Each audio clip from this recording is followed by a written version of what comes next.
Bibigyan po ng DSWD ng hanggang 80,000 pisong halaga ng tulong pangkabuhayan ang babaeng nag-viral matapos lumabas sa isang imbornal sa Makati. At ang iba pang naninirahan sa drainage, pinuntahan at aabutan din ng ayuda ng DSWD. Saksi si Oscar Oida. Matapos mag-viral ng kumalat ang mga kuha sa kanya habang lumalabas sa imbornal kamakailan. Ngayon, mistulang honorary social worker na ng DSWD si Carla. Hindi niya tunay na pangalan.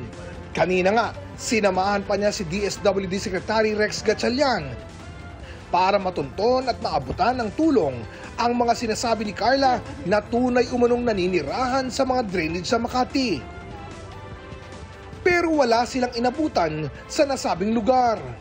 Ang explanation niya, pag nabubulabog sila, nagpupunta sila doon sa SLEX. Kaya kami nagpunta sa SLEX kanina.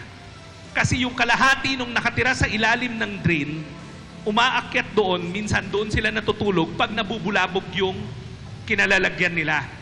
At di naman sila nabigo.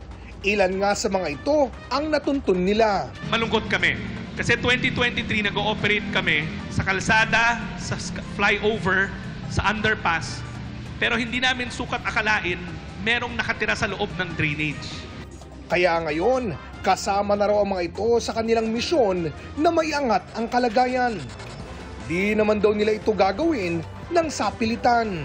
Hindi tayo gumagamit ng dahas. Kasi yung mga hindi sustainable na program, natatakot yung beneficiaryo kasi pag makakita lang sila na naka-uniforme, kanina tumakbo na kagad, nakita nyo nga. Na-evaluate namin yung intervention namin. Kami ang mag-a-adjust kung ano yung pwede pa naming gawin para hindi na siya bumalik.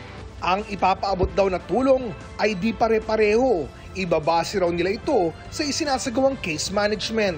Tulad ng ginagawa nila kay Carla na nakatanggap na umano ng paunang tulong.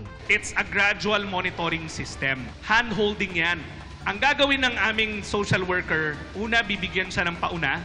Katulad nga raw kagabi, nagsimula na sila mamili ng mga ibebenta doon sa tindahan. Then, imamonitor natin sila ulit. Pag nakita natin na maganda yung takbo, dadagdagan natin hanggang sa mabuo natin yung 80,000. Para sa GMA Integrated News, Oscar Oida, ang inyong saksi. Mga kapuso, maging una sa saksi. Mag-subscribe sa GMA Integrated News sa YouTube para sa iba't ibang balita.